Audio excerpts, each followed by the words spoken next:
everybody, and welcome to the Katie Weaver Show. This is Katie. I'm your host. I'm so happy to be here. I hope that you guys are having a marvelous day. If you are listening live, it is the 30th of May at about 11 a.m. Pacific time. And if you're listening to an archive or a replay, I also want to welcome you to the show. I want to let you know that we're over in the chat room, and you can find it by heading over to 12radio.com. Click on the chat button, and you'll be redirected into the Facebook chat. I am also live streaming this event, so if you'd rather watch than listen, you can do that too just by heading over to Facebook or YouTube and searching for Katie Weaver Domestic Mystic. I am a hot mess. If you can't tell, we're starting a little bit late. My hair is really something. It's okay. It's fine. It's fine, right? I'll tell you why. It's because well, okay. I mean, the truth is poor time management, really. That's the crux of it, right? But the other why is that oh my gosh, I one of our vendors that purchases the stuff that we create to sell in their stores asked me last week if we could do pins or buttons. Pins or buttons. Well, yeah. Well, at the time, I thought I would sublimate them. And so you can buy like sublimatable pins. This is a boring part, a technical part of the conversation, but at the end of the day, I said yes, but I would do the sublimation pins. They are a ton more money and would cost the customers a lot more money. Like it doesn't really make sense. So when you just want pins. So then I got to thinking about it, and they're doing a Pride event at the end of the month, and they wanted a bunch of Pride pins and stuff like that. So then I started thinking about it and thinking, pins would be a fun thing to add to my store too. So maybe I want to do pins. So then I did some research and a lot more research and a lot more research and discovered that the pin, like the badge maker machines, uh, you can buy a kid's one anywhere and snap the handle off in a half a minute. Or you can buy a more heavy duty one and ship it in that's quite a bit more money, but that will last you forever. And so it's more worth it for me to do that. So, anyway, long story short, my button maker came over the weekend while we were gone camping. So last night I finally set it up, and today I have been excitedly making buttons and pins and designing designs for it, and that's what I've been doing. So well, I mean, not totally. I did publish Luminous this morning, but that's where my focus has been. I'm just having fun making pins. So anyway, that's all. So if you were going to buy a pin to stick on yourself or your purse or your jacket or whatever, what would it say? What would it look like? What do you want on it? Give me ideas. I love it when you guys do. You see things and think of things differently than I do. So I made some really cute owls and some true crime ones this morning. I know, big surprise. But that's what I'm working on. Oh my gosh. Did you guys have a good weekend? It's Memorial Day. It was Memorial Weekend here in the States. And so, of course, a lot of people were doing Memorial Day things. We always camp in the same place, and it is on family land that is very near our parents, the cemetery where our parents and brother are buried. And in fact, our family actually donated the land for that cemetery like a million years ago. And so it's fun. It's a really fun trip. We have a blast. It is a really beautiful place. I will say we had a fair amount of rain this time, kind of intermittently, but we always do. Memorial weekend in Idaho, you cannot trust that the weather is going to be good. In fact, you can pretty much trust that it won't be. But honestly, for the very most part, we did good. It was nice. It was beautiful. And we had a lot of fun. We added 2 games this year. We always play a lot of card games, table games, stuff like that. But honestly, it gets really hard on my back and hips to sit that long. And we thought it might be fun this year to add more like tabletop game or more like physical games. So we bought a ladder ball set and a cornhole set. And we played a whole bunch of ladder ball and a whole bunch of cornhole. And you guys, my God, we actually had full-on tournaments, including a whiteboard and a bracket, and we we competed. We competed. For 2 grueling days, we competed. So my partner was my sister Kara, and I don't know if I can say what the name of our team was on the air without getting in trouble. I'm gonna say it, but don't get too offended, or if you do, I don't know what to tell you. That's our humor, but, Kara and I were Team Thunder Cunt.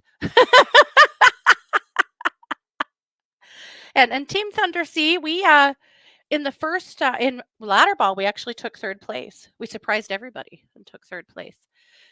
In cornhole, however, we went 2 and out. We were not good. But to be fair, we hadn't even played a practice round. Like, we had never neither of us have ever played cornhole before, and we're just out there in a tournament like we belonged there. We did not. But we had fun. We had a lot of fun. We even came up with some cheers. Yeah, you don't wanna hear them, but but we had a lot of fun anyway. So, it was a good weekend. I was just uploading or downloading some pictures. I had them all ready for you guys, I thought, but they were actually on my phone, not on YouTube or, not on my computer, so I can get them onto Facebook here. So I'm uploading them right now so that I can show you some of the cool stuff we saw. A lot of wildlife. There always is up there, but it just seemed like really pronounced this year. There's this huge hawk's nest that is right above where we camp, and well, it's right where we camp in a huge tree, a huge cottonwood tree, and every year it's a concern with all our little babies, you know? We have our all our little chihuahuas. We're a chihuahua family. And so all the little chihuahuas and dachshunds are all pretty much on leashes and watched with an eagle eye from their moms all weekend because yes, it is a concern for sure. And so we always watch the dogs really close. But you know what actually was the wildest thing this year? It wasn't any of those things that the hawks were picking up. What the hawks were picking up, my God, you guys, what the hawks were picking up were snakes. We kept seeing the hawks come in with snakes and feeding their babies. Yeah, snakes. You could see them dangling out of their mouth. And at one point, we saw mom and dad come back to the nest at the same time, and they both had a snake dangling from their talons. And the babies were just going crazy, crazy in the nest. They could see their lunch coming, you know. So they were going nuts. And yeah, they delivered their lunch. And then it wasn't even a half an hour later, and I saw another baby or another, the mama come back with another snake and fed him. I know. It was semi horrifying. I don't know. I don't hate snakes. So it's not like that, particularly was like scary or upsetting to me. But still there was still an ooh factor, you know.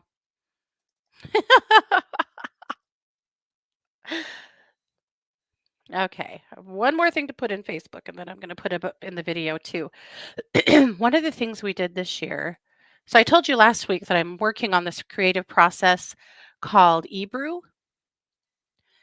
And so Ebrew is this ancient Turkish form of water painting. So you use thickened water and you float the your paints on top of the water, and then you use tools to like swirl them or drag them together, to make the designs that you want, and then you dip your product in them. So I'm learning it because I want to do silk scarves for my shows. But I've been practicing on satin taro bags and paper, and I thought that this would be a really cool technique to take camping to paint the rocks. So around the fire pit is this big stand of rocks. And every year we pull out not all of the rocks, but a lot of the rocks and paint them and put them back so that they're, all painted and pretty for the year. so that everyone else that camps there can enjoy them because we just camp there one time a year. Uh, we have it, a standing. We get it from Memorial Weekend because of our folks being upstairs in the cemetery. And so anyway, so I brought all the stuff and we did Ebru painting on the rocks and they turned out amazing. So I have to show you some pictures. This was my favorite. I almost took this one home. I seriously considered it. And then I'm like, nah, because it's supposed to be around the fire pit and more people will enjoy it there. But throughout the year, as the weather marches on, the paint wears off, and then the next year we pick them up and paint them again. So anyway, but they really turned out cool. They turned out good enough that I'm kind of tempted to do some Ebru rocks for our shows. Not necessarily, how do I put that? Not for me to like make and sell, though maybe I could, but to have a station set up so that people could do their own. Wouldn't it be fun for kids that come to these shows and they're like, I always try and have like smaller, like 3D printed things, toys, stuff like that that I can give kids or at least sell them super cheap because they're bored and these shows have nothing for kids. And there's a lot of kids that come with their parents. So it would be super fun for them to get to do their own rock. And I think I could do that and like let them dip their own rock for like $1 just to cover my cost of the paint. But anyway, that's what the Ebru rocks looked like. They really turned out cool. But I also wanted to show you. So this is what it looks like there. Absolutely lovely spot with the sky there. It's just it's the bluest blue I ever. It's like bluer than at my house. It's like 20 minutes from my house. But for some reason, it's bluer and prettier there. But that's where we camped. So on our way up the lane, we discovered these guys. My God. They're great horned owl babies. And you can see that their faces have pretty much feathered out into their adult pin feathers, but the rest of their bodies are still that really soft, fluffy down. My God, they were so cute. We sat with them forever. And we had mom and dad in our sights too, but I didn't. Scott had really good pictures of them, but I didn't. I should have asked him for his. But anyway, I was absolutely in love. Every time we drove back up the lane for any reason, I had to stop and stare at the owls again for a while. My aunt came for the day on Sunday and Scott took her. She was dying to see him, so he drove us back down the lane and she took a ton of pictures and sat with him. There's just something so special about owlets and owls in general, but can you believe how cute these guys are? My God. And then, of course, the hawk babies. Now, this is as good as my camera would do, and I think that's pretty damn good, really. Because we're talking about an extremely high tree. So I zoomed in. In this picture, you can only see two. There were actually three, but aren't they sweet? And then as we were leaving, Scott saw this guy close to the canal and stopped to get a picture, and he walked almost right up to him. He was trying to go slow and just get close enough to zoom in and get a decent picture, but he got really close and he just sat there and watched him. So I think that's a yellow-bellied marmot, but is he not the coolest? And we did see deer a couple of times too, but they just moved too fast. No pictures. Too slow, too slow. And this is the cemetery. That's my folks' grave and my grandma and our little baby brother that's buried kind of with my parents. He's buried right at my mom's head. And then you can see in this picture, you can see the spinner. So I made, you guys, this was so much fun. I made spinners. I always put some kind of a something. Like I usually buy some kind of a spinner for the grave, some kind of a, wind chime or something.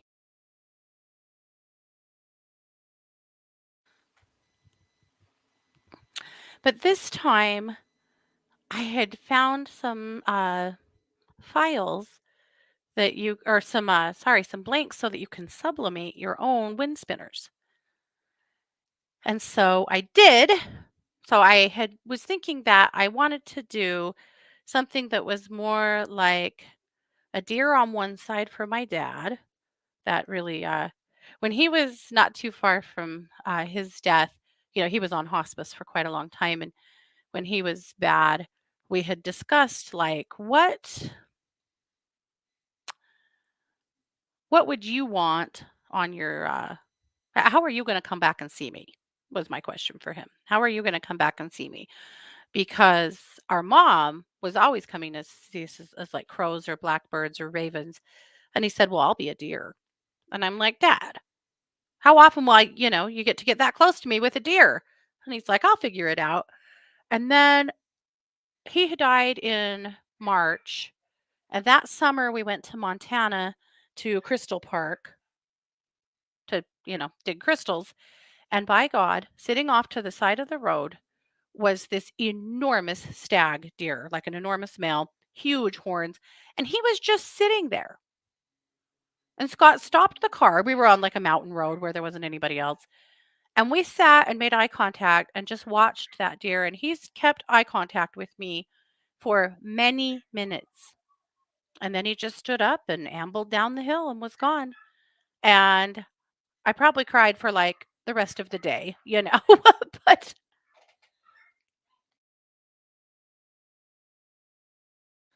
but basically that's where it's been. It's always been a deer from him, a buck. So anyway, this was his side of the sun spinner or the wind spinner. And then my mom's, of course, is a crow. And I did put a video up of what it looks like spinning. Well, and folded out into the 3D form, bent out. But that's how it turned out. Is that not the coolest?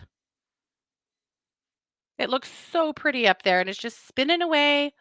So cool. So anyway, really fun to get to personalize something for them. And yeah, I'm in love. And from that, like 6 people on Facebook have reached out to me wanting to know if I can do that for them this year too, or do one for them. So now I'm going to make a bunch of them, which is pretty fun too.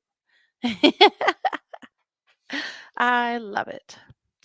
Anyway, so that's what my weekend was like. The thing that scared me about the snakes. I'm not afraid of snakes, but I kept thinking they were flying right over top of us where we were having our cornhole tournament. and uh, I was so worried that they would drop a snake on us. Now that I think would I'm not scared of snakes, but that would scare me for sure. I don't think anybody wants to have a snake dropped from 50 feet onto their head, I think, you know? Anyway, what the hell? But snakes they're right there in the canal. I understand it. Like that's probably really easy food for them to catch. And also, I'd much rather them do that than, try to catch my little chihuahua babies. But anyway, I digress. Ugh. Yeah, that is a terrifying thought, isn't it? A terrifying thought, for sure. I think the most ardent snake lover would still not appreciate a snake being dropped on their head. And also, at that point, are those snakes still alive? They easily could be, you know? Or do they kill them before they bring them back so they're not alive in the nest? I don't know. No, I don't think they eat them live. But I don't know if they kill them when they get to the nest or before. Either way.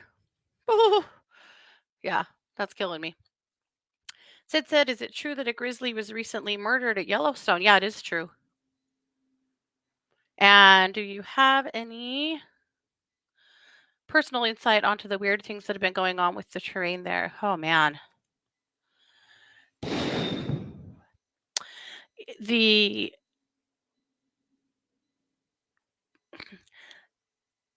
the hunters here really don't like the fish and game or game and fish. I know a lot of your states actually call it game and fish. We call it fish and game here. Um, or wildlife management services.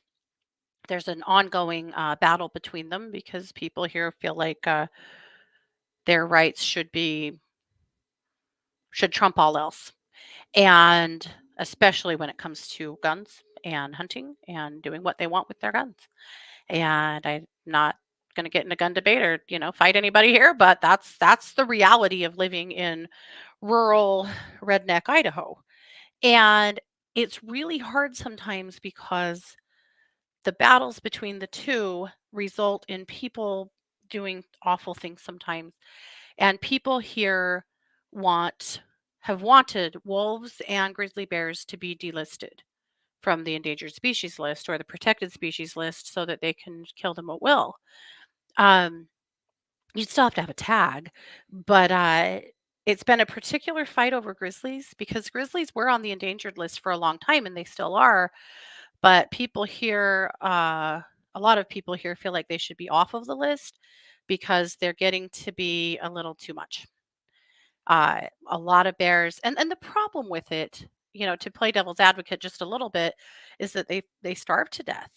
If there's not enough land for them and there's not enough food for them, then we start getting bears coming into towns and getting into trouble and potentially hurting livestock and people. That's the worry. Now, I don't think we're there yet, but basically, we have a lot of hunters here that want the grizzly bears to be delisted, and they aren't above poaching them, shooting them illegally. It happens. Yeah. On the flip side of that, we have people that live like close to the edges of the forests that feed the bears because they think it's fun and cool, and it's illegal. And the saying is a fed bear is a dead bear because once bears get a taste for human food, they don't stop.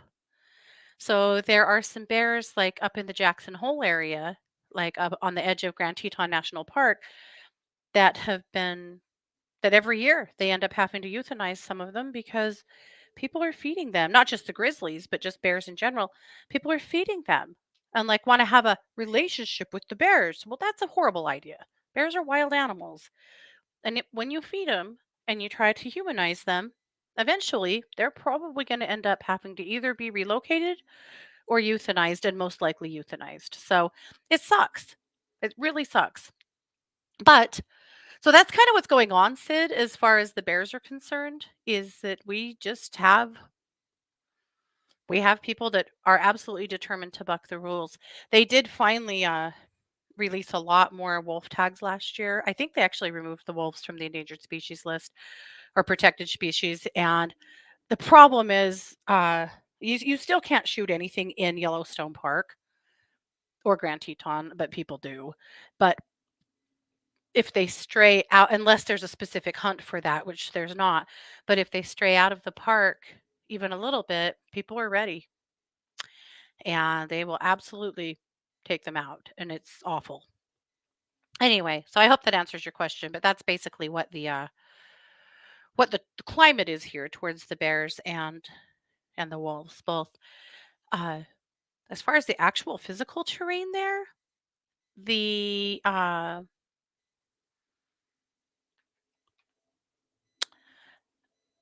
it is changing, physically changing. There was that huge flood last year that knocked out part of a town and bridges and entire roads through Yellowstone that had to be rebuilt. And I feel like the earth is in a shift. And, global warming is obviously part of that. But I think on top of that, the earth is also just shifting and changing. And we're arrogant enough to think that she has to stay the same for us because we built shit.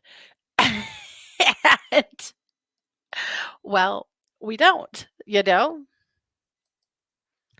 So anyway, that's what I know. I'm not sure. We might have just dropped our stream on Facebook. It looks like my carrier is having problems with Facebook right now. So the Facebook stream might have dropped. Anyway, so that's what's up.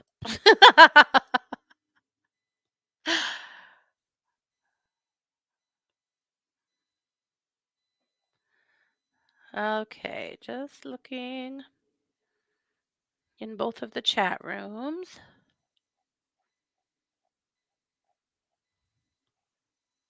All right, let's take a look at Luminous.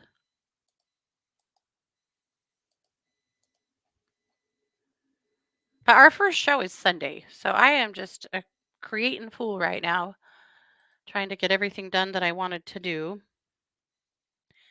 Did I have ducks as pets before, and what happened to them? So I did not. I did not have a duck. However,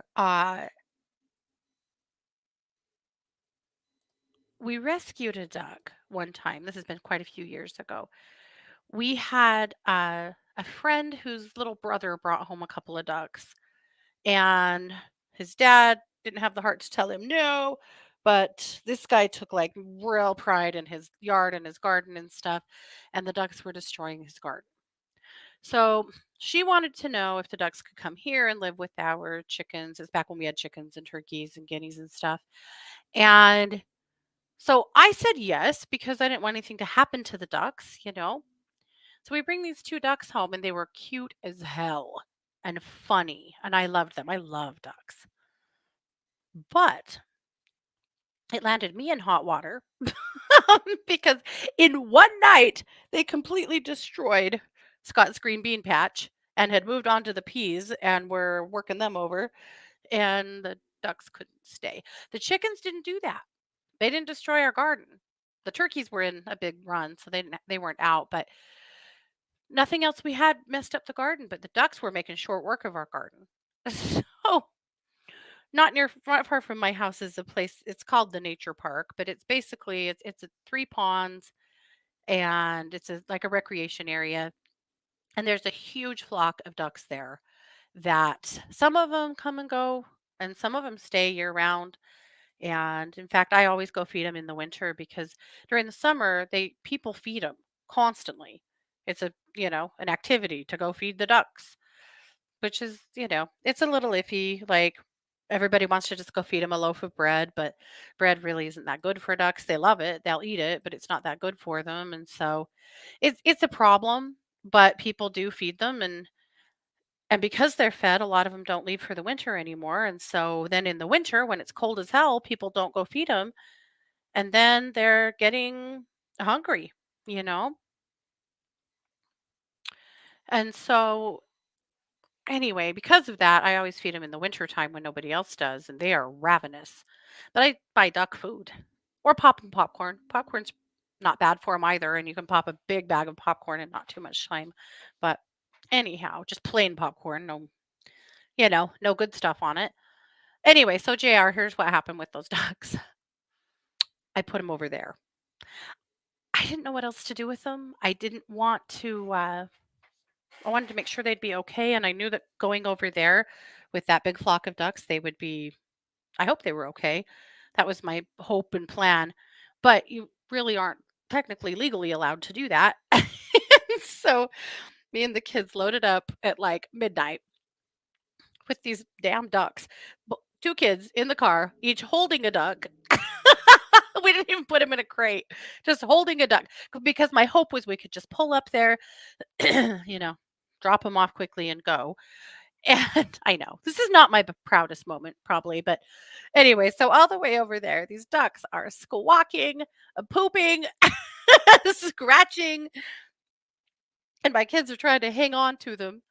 And we got them over there and turned them loose. All the other ducks and geese over there were, sleeping. It was late at night, but they started like calling to them when they got out of the car, and they started calling back, and they waddled right down the hill to the water's edge where the other ones were. And then we started going back every few days to check, and they were still there and eating and hanging out and looking completely fine. So that's what happened when we had ducks.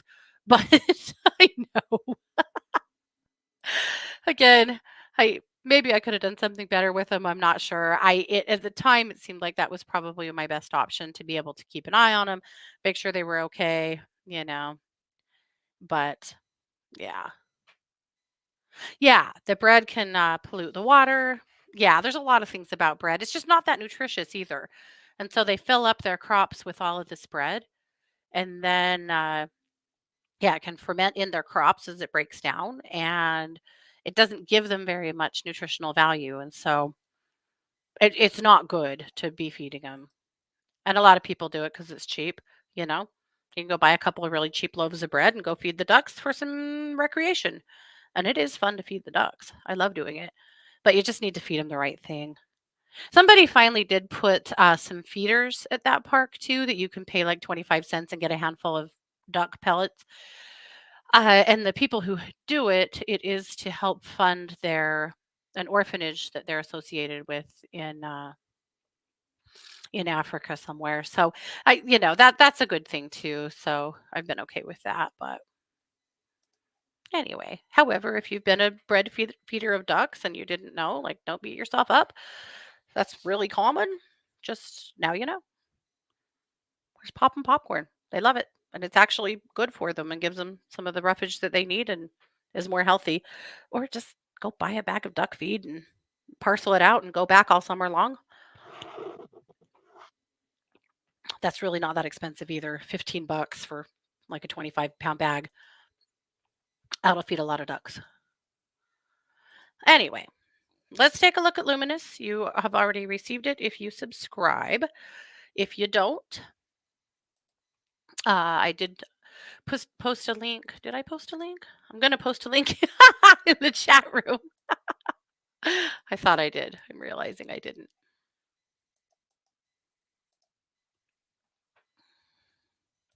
And I'm also sharing it. But yeah, it did.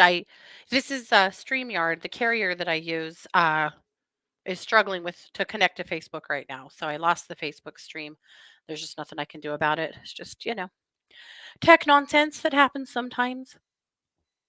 I did these cute mushrooms. Aren't those darling? This was actually a graphic that I had put together for wind spinners that are going to our first fair. And I was looking at it this morning thinking, I could turn that into the cover and I love it very much. So here it is. Okay.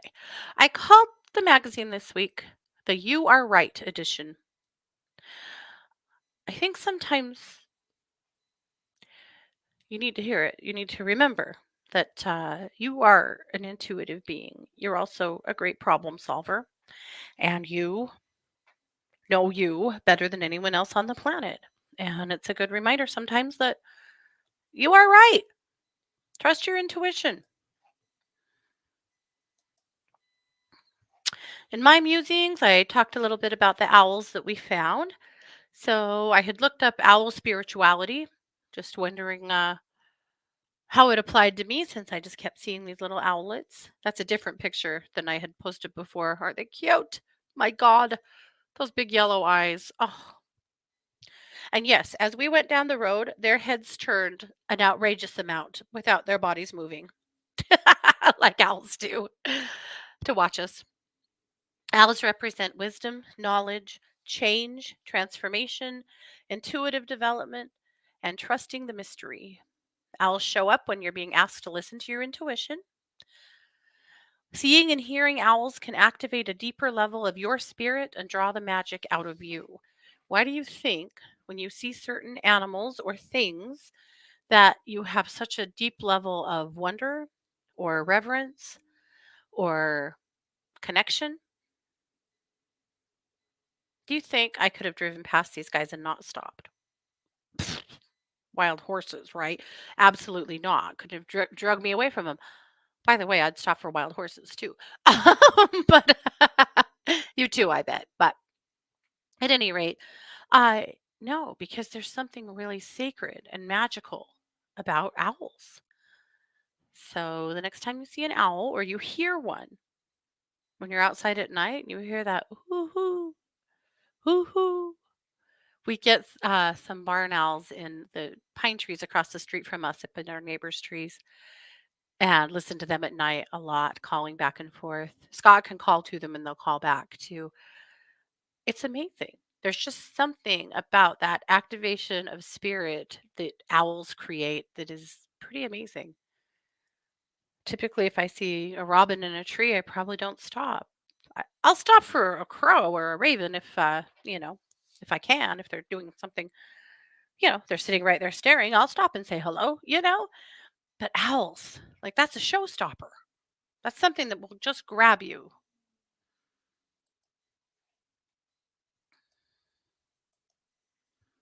All right. For bitch scopes, Kelly says, a quest going on, are we? So last week was the raw potential week, and this week adds some fate to the mix. So, oh, I think I have the wrong bitch scopes here. I do. Well, that's weird.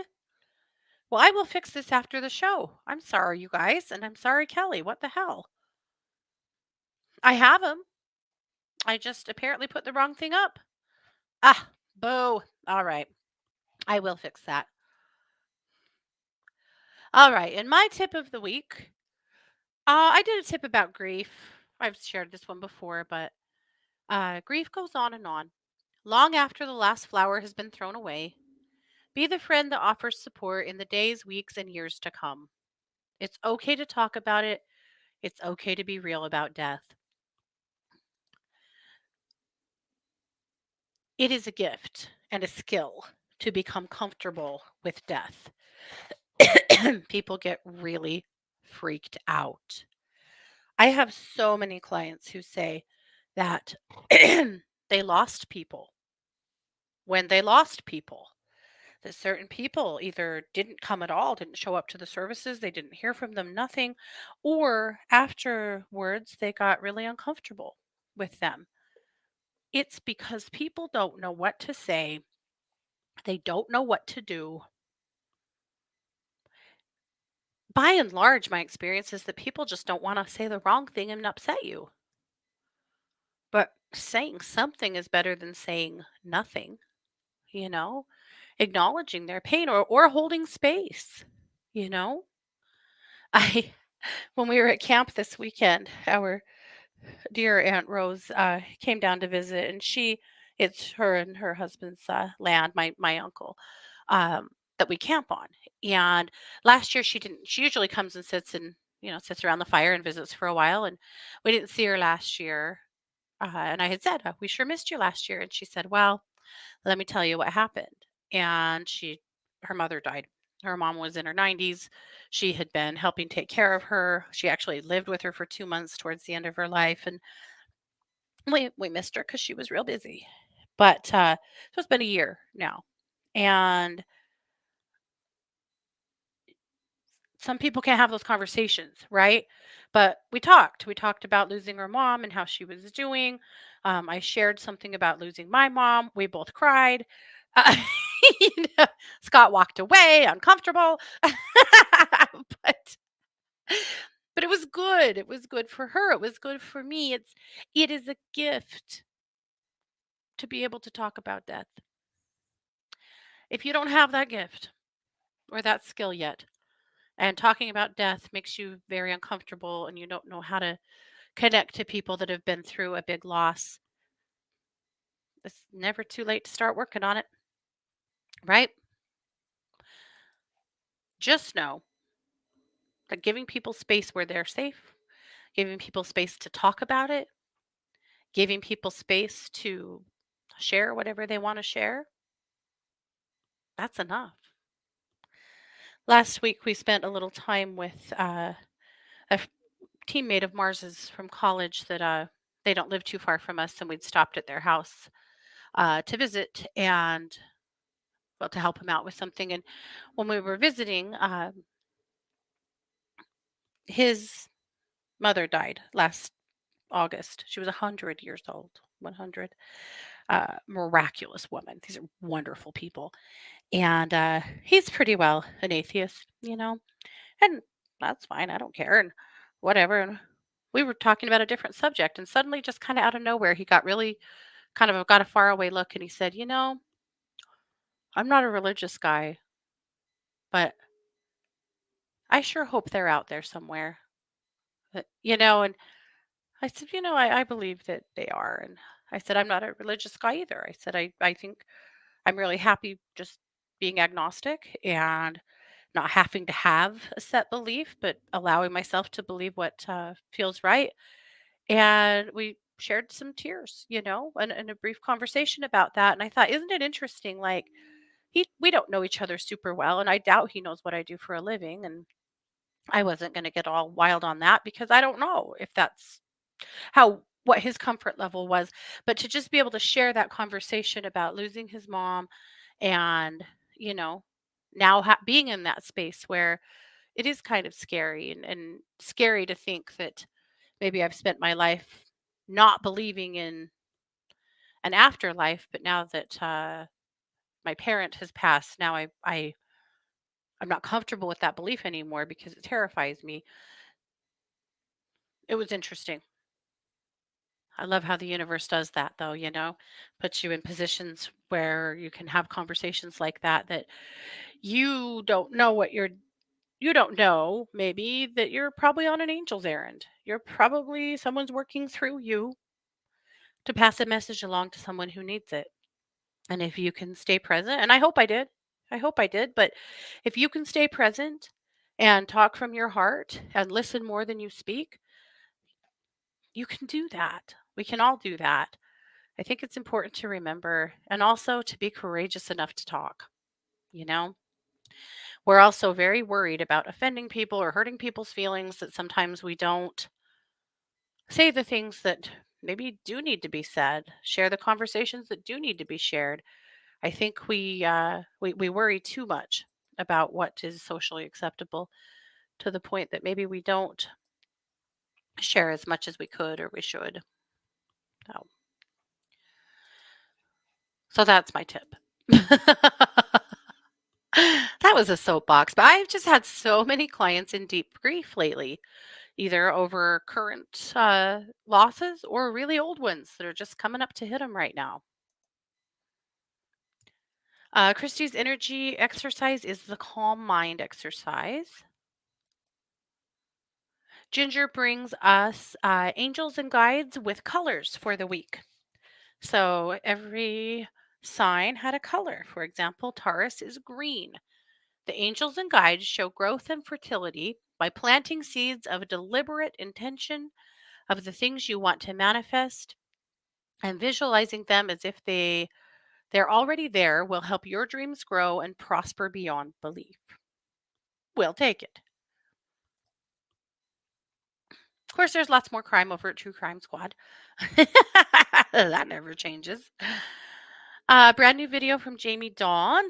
There is a full moon ahead. I'm not going to do full moon fairy tale tarot today. I'm going to wait until next week. We're a little bit closer, but that's coming. And she's got a very informative video there about it. And there you go. So that is luminous this week. So lots of good stuff there, I hope. I think. Hopefully that you guys found some gems in there too that were helpful to you. Let's see. Sid said, oh, in Florida, ducks actually live right next to our main highways. The Muscovies will often sit on the sidewalk as traffic whizzes by. It's sad though when one gets hit by a car. Oh, yeah. Awful. The thing that kills me about Florida, and I didn't learn that this happened until like last year, is the whole iguana thing. That when you guys have unseasonably cold weather, that you will have frozen iguanas falling from your trees. That is such a foreign thought to me that I can't even imagine. And then last year there was a story about a guy who had gathered up 20 plus frozen iguanas and put them in his car and was driving home when all of those iguanas woke up. Can you imagine? Oh God. Yeah, he wrecked the car. 20 pissed off iguanas that are now because they're not dead. They're just they're cold-blooded. They're frozen. They can't move. Once they warm up, they can move and they should not be in your car. Anyway, also the thought of walking down the street and having frozen iguanas falling out of the trees upon you. I don't know. Does that really happen? Sid, is this actual a fear? Is it actually a fear or is this like really conflated by social media and stuff? Because the thought of that absolutely slays me for real.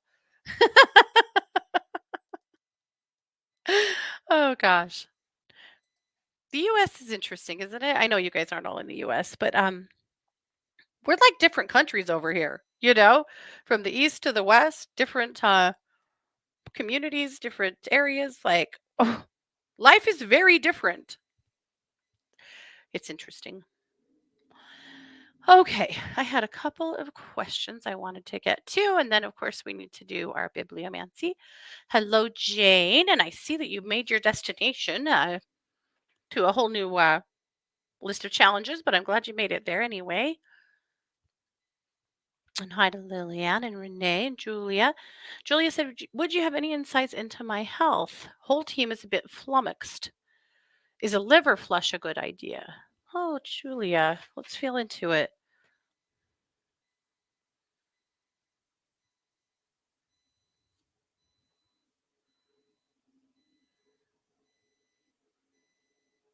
Yeah, so is this like the Hulda Clark liver flush? The Hulda Clark liver flush is like you drink olive oil and Epsom salts and grapefruit juice and you fast before you do any of that, and it flushes your liver and your gallbladder. It does feel good to me, Julia, as long as your doctor's on board with it. I feel like that's a good idea to help your system to start detoxing better. Yeah, I know. You have been a mystery patient for a while now. It sucks. Honestly, I feel like a lot of empaths are. I have thought for a long time that our bodies haven't evolved as fast as our spirits have. And I'm amazed at how many people I know who have really bright spirits, who have really complicated or really unfair bullshit kinds of diagnoses that are really hard to surmount or deal with or even get a diagnosis for. It is interesting, really interesting. So, yeah, if I were you, I would probably give that a go. It's not fun. It sucks, but it's like 24 hours of sucks and then it's good. So, it's not the worst thing ever. But yeah, if your doctor's on board to do that, it doesn't hit me as a bad thing.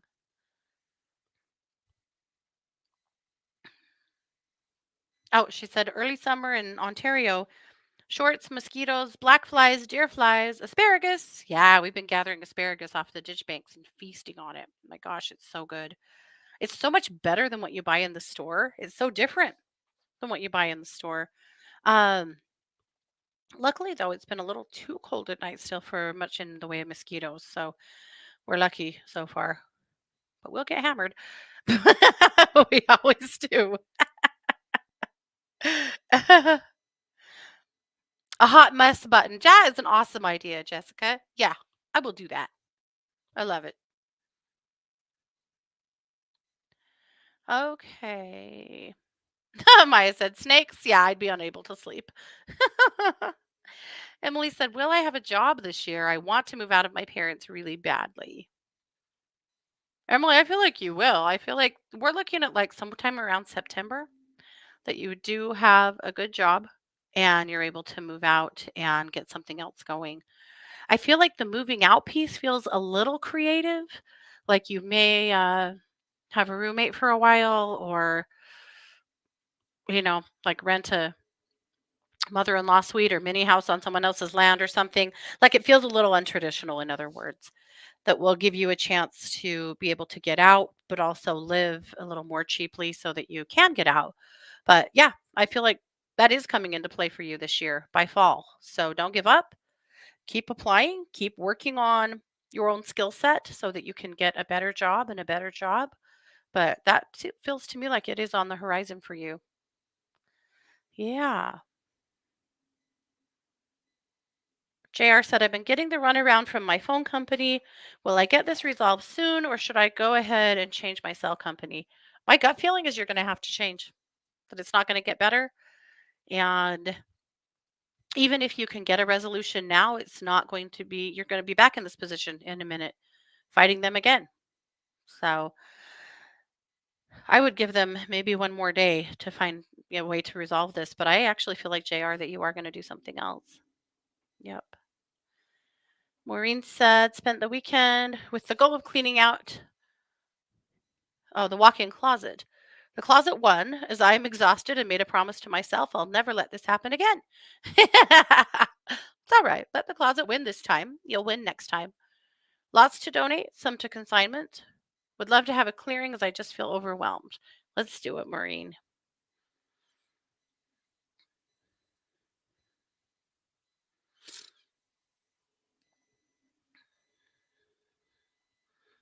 Always working in pieces, right? And where you've had so many health things going on that are kicking your ass, we do things in small bites. This is 15 minutes at a time jobs. And if you do 15 minutes in that closet and you feel like you have 15 more to give, fine. But if you don't, you don't. Does it mean that you'll have things strewn out a little bit longer? Yeah. Does it mean that you're going to have to come back to it over and over? It does. However, it gives you an opportunity to do the closet without completely wrecking yourself to do it. So 15-minute bites, that's it. And as you're making your piles, of trash and of donation and of consignment, you don't put those in the car. You have big, strong men in your house. They put them in the car. I think the key for you, Maureen, is to be really clear of your limitations. Don't be a martyr about it. You do what you can do and get help on the things that you can't and take a little less off the top, right? Do a little less than you think you can do so that you're not wearing yourself clear out. And I've been there. I'm still there. I will probably always be there, and so will you. It just means that you have to rethink how you do things. So 15-minute increments, that's it. If you can do more, do a little more, but that's the limit. Okay, I've got you cleared and centered here. That feels a whole lot better. All right.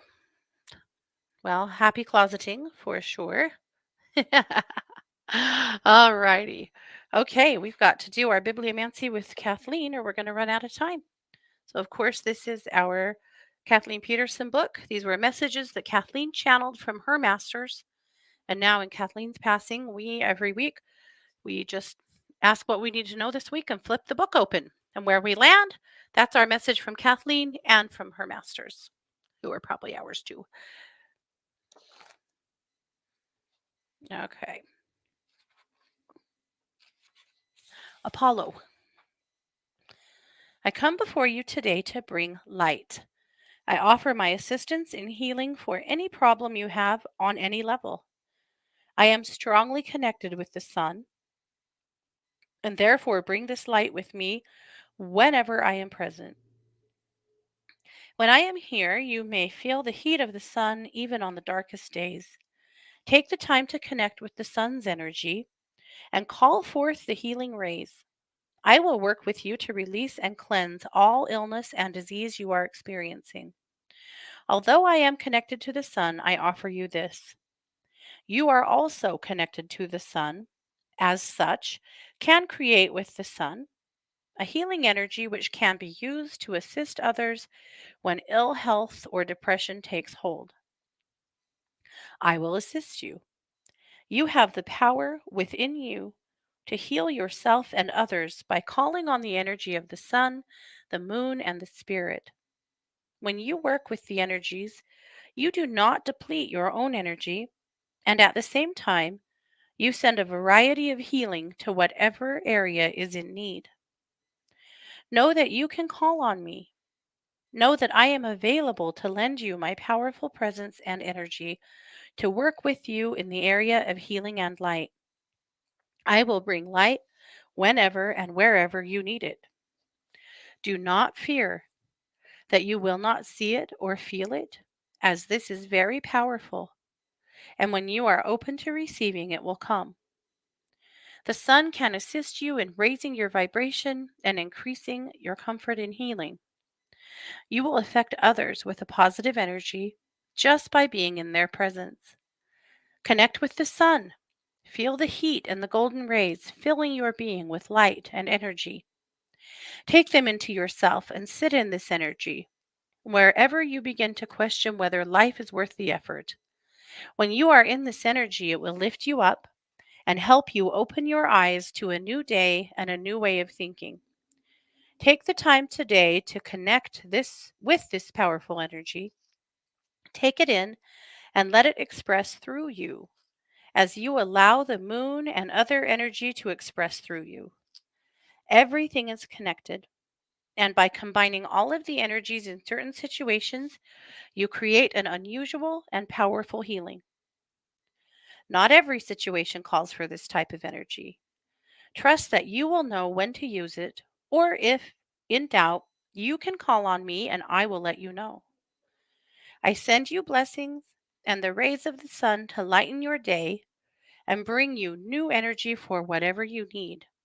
Ask and I will come. And that is Apollo. So thank you, Kathleen, for that. We have done it. We've talked down to the end of the show. I am a professional psychic advisor over at 12listen.com. I'm there every day. That's number one. Number two, listen.com. I can help you with the psychic reading, with mediumship, with energy work, animal communication. I'll do anything I can to help. And if I can't, I work with some brilliant people that I can send you to as well. So I'll be here. Thanks, you guys, so much. I'll be back next week. But don't forget, Thursday nights on YouTube and Facebook, Christy and I are doing the Psychic Hour at 7 p.m. Mountain Time. You can find it just straight through my Facebook or my YouTube, Domestic Mystic, or Katie Weaver, Domestic Mystic. I would love to connect with you there. So that's Thursday nights at 7 p.m. Mountain. Thanks, you guys, so much for being here. This has been yet another production of the Katie Weaver Show here on 12 Radio, where we're changing the way you listen to the world.